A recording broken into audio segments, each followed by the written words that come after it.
Hello again, I am Engineer Dom and welcome to my channel. This is the part 4 of our plumbing code review. Before tayo mag-start, pa-like, share, comment po sa ating video and pa-subscribe po sa ating channel para updated kayo palagi sa mga susunod pa na videos about review tutorials. Again, kailangan nyong ma-master ang National Plumbing Code of the Philippines dahil dito lang umiikot karamihan sa exam. Let's start now the plumbing code part 4. Questions. Ipapakita ko ang mga questions sa screen. Merong 20 items. Maaari nyong isulat ang letter na napili nyo sa papel or sa notes or kung saan nyo gusto. At kung masyadong mabilis ang transition ng questions, pwede nyong i-pause bawat question at i-continue nyo na lang pagtapos nyo ng masagutan. Pag natapos na lumabas sa screen ang 20 item questions, sabay-sabay nating alamin ang tamang sagot. So, good luck! Enjoy answering. Number 1.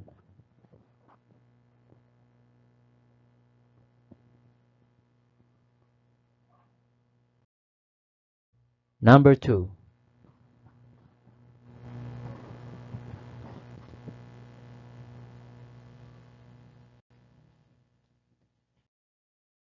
Number 3.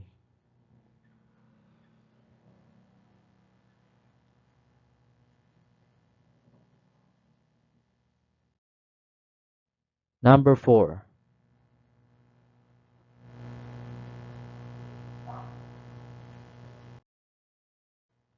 Number 5.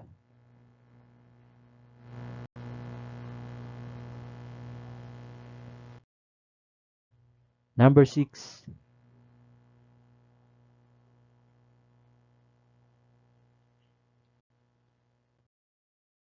Number 7.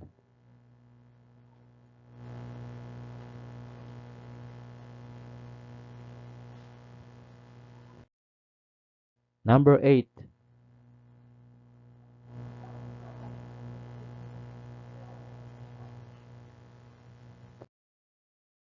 Number 9.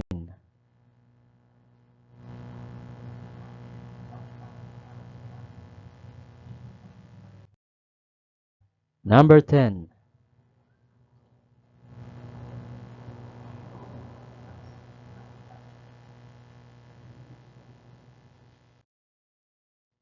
Number 11.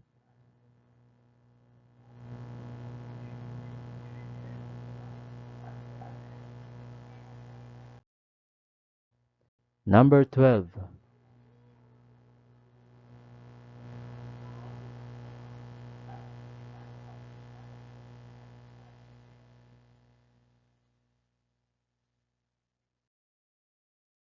Number 13.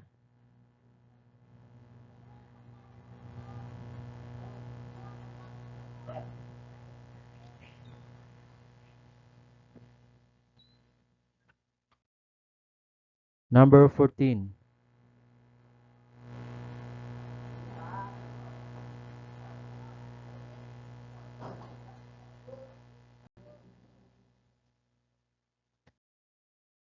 Number 15.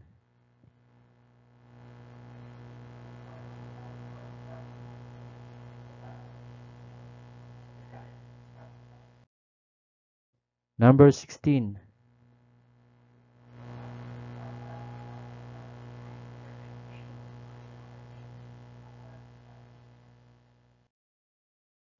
Number 17.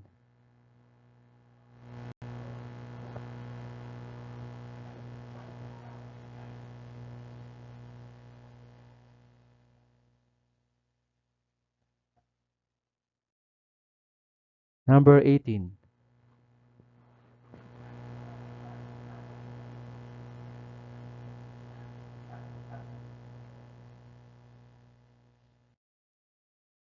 Number 19.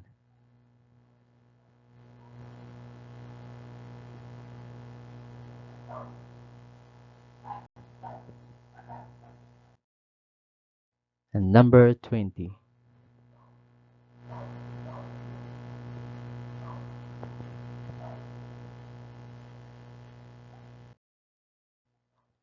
So, ayan. So, kumusta ang exam? Mahirap ba? So, okay. Sasagutan na natin at tingnan natin kung ilan ang nakuha nyo. Number 1 is a device located at the bottom of the tank for the purpose of flushing water, closet, and similar fixtures. Letter A, flush valve. B, flush tank. C, flushometer valve. D, flushometer tank. The answer is flush valve. Number 2, a tank located above or integral with water closet, urinal, or similar fixture for flushing or removing excrement in the fixture. Letter A, flush valve. D, flush tank. C, flushometer valve. D, flushometer tank. The answer is flush tank. Number 3, a fixture is flooded when the liquid therein rises to the flood level rim. Letter A, flood level rim. B, flood level. C, flooded the rim. The answer is flooded. Number 4 is the top edge of a receptacle from where water overflows. Letter A, flood level rim. B, flood level. D, flooded. D, air gap. The answer is flood level rim. Number 5. The level in the fixture at which water begins to overflow over the top rim of the fixture. Letter A, flood level rim. B, flood level. C, rim. D, flooded. The answer is flood level. Number 6. A water supply pipe connecting the fixture with a fixture branch. Letter A, fixture branch. D, distribution pipe. C, fixture supply. D, cross main loop. The answer is fixture supply. Number 7. Drain pipes from the trap of a fixture to the junction that drain with any other drain pipe. Letter A, fixtures drain. B, waste branch. C, soil branch. D, wet vent. The answer is fixture drain. Number 8. The water supply pipe between the fixture supply pipe and the water distributing pipe. Letter A, fixture supply. B, fixtures branch. C, distribution pipe. D, water service pipe. The answer is fixture branch. Number 9. A pipe which carries ground and surface water, storm water, or waste water into the building drainage system. Letter A, sewer. B, sewage. C, drain. D, conductor. The answer is drain. Number 10. Two offsets in succession or in series such that center line of the outside ends are in the same straight line. Letter A, double offset. B, double vent fitting. C, strap. D, all of the above. The answer is double offset. Number 11. A pipe fitting with adjacent reverse bends and shaped like the letter S. Letter A, strap. D, double offset fitting. C, double offset. D, all the above. The answer is double bend fitting.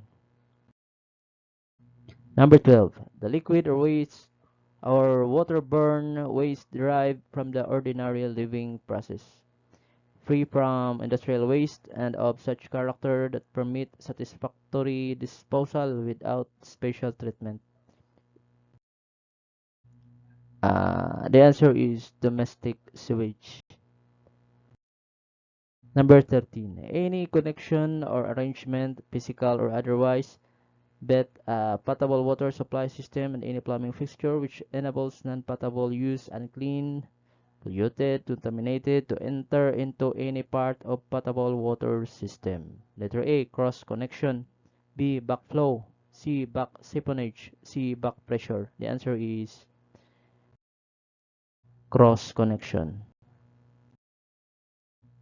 Number 14. Marking on a backflow prevention device or a vacuum breaker is a point conforming to approved standards and established by the testing laboratory?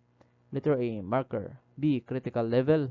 C, flood level. D, flood level rim. The answer is critical level. Number 14. A drain connecting to the compartments of a set of fixtures to a trap connecting other permitted fixtures to a common trap. Letter A, continuous vent. D, waste branch. D, continuous waste. D, soil stack. The answer is continuous waste. Number 16. A continuous vent is vertical vent that is continuation of a drain to the vent connects. Letter A, continuous vent. B, VSTR. C, STVR. D, main vent. The answer is continuous vent. Number 17. An impairment of the quality of the potable water which creates an actual hazard to the public through poisoning or spread of disease by sewage, also defined as high hazard. Letter A, pollution. B, contamination. C, disease. D, black water. The answer is contamination. Number 18. A room or space having a volume less than 14 cubic meter with 250 kilocalories of the aggregate of all fuel burning appliances installed in that space. Letter A, open space. B, room. C, confined space. D, isolated space. The answer is confined space. Number 19. The part of a plumbing system designed and installed to serve more than one appliance, fixture, building, or system. Letter A, common. B, supply. C, chase. D, interconnection. The answer is common. Number 20. A group vent pipe which starts in front of the extreme fixture connection and a horizontal branch and connects to the vent stack. Letter A, common vent. B, circuit vent. C, local vent. D, relief vent. The answer is circuit vent. Okay, at yan po nagtatapos ang part 4 ng ating plumbing code review. Sana nag-enjoy kayo sa pagsagot at sana nakatulong ang video na ito sa inyo. Pa-subscribe po at pa-visit na rin sa ating channel dahil marami pa tayong mga video na makakatulong po para sa inyo. Pa-like, share sa ating video and pa-comment po ng inyong feedback sa baba. Malaking tulong na po yan para pag-igihan ko pa ang paggawa ng mga videos kagaya nito. Maraming salamat po.